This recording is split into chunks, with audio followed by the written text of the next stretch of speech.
দাও, বলেন আপনি কিছু বলেন। আমি বলবো আমি এখানে কোনো সময় আসি নাই, বুঝছেন, আমি এখন নতুন এসেছি।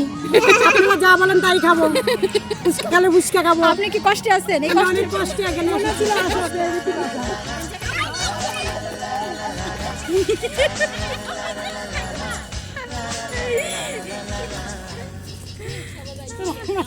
তোরা আমার নয়া আসলি। আজ অনেক দিন হলো মা অসুস্থ, মার মন ভালো না। ভাবলাম মাকে নিয়ে একটু ঘুরে আসি, তাই চলে গেলাম মাসির বাড়ি। মাসির বাড়ি গিয়ে দেখি মাসিরও মন ভালো না, তাই তাদেরকে নিয়ে চলে গেলাম মোল্লারচর। তারা সবসময় বলে তোরা কোথায় খালি ঘুরতে যাস, মোল্লারচর মোল্লারচর, আমাদের নিয়ে যাস না একদিন। তাই আজকে তাদের দুজনকে একসাথে নিয়ে গেল। সবাই মিলে অনেক ঘোরাঘুরি, মজা, আনন্দ। আসলে তাদের সাথে ঘুরতে না গেলে বুঝতামই না যে অতটা আনন্দ হয় ঘুরতে।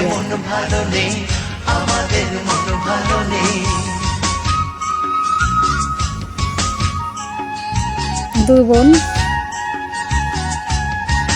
ধান খেতে আনন্দ নিচ্ছে।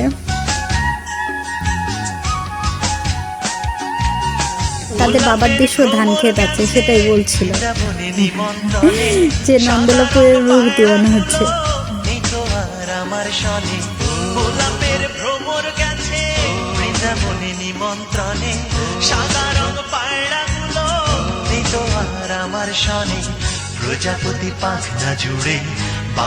তারপর ঘুরতে ঘুরতে হঠাৎ আমাদের মাঝে আরেকজন আসলো, আমাদের আপু। সবাই খুব আনন্দ করছে।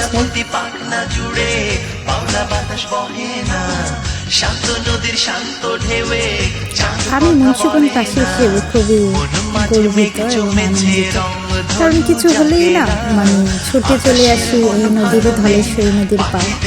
কি বলবো, অসাধারণ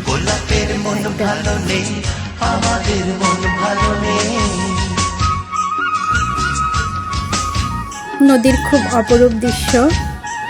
ছবি তুলছে সবাই মনের আনন্দে, মা, মেয়ে, মাসি, সবাই খুব আনন্দিত। কত আনন্দ, মন খারাপে ছিটে ফুটে নেই তাদের মাঝে। তাদের দেখে বোঝাই যাচ্ছে না যে আসলে তাদের মন খারাপ। এই যে এই মামুনিটার খুব মন খারাপ, চুপ করে বসে আছে।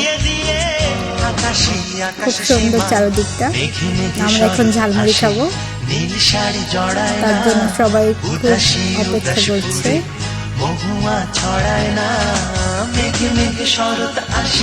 সবাই ছবি তোলা ব্যস্ত,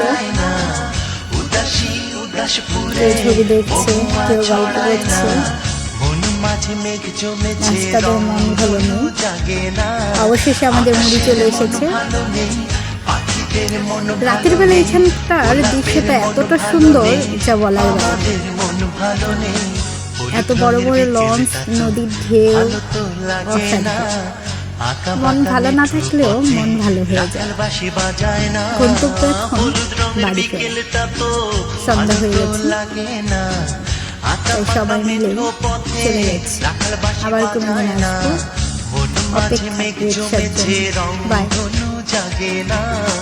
আকাশের মন ভালো নেই, পাখিদের মন ভালো নেই, গোলাপের মন ভালো নেই, আমাদের মন ভালো নেই।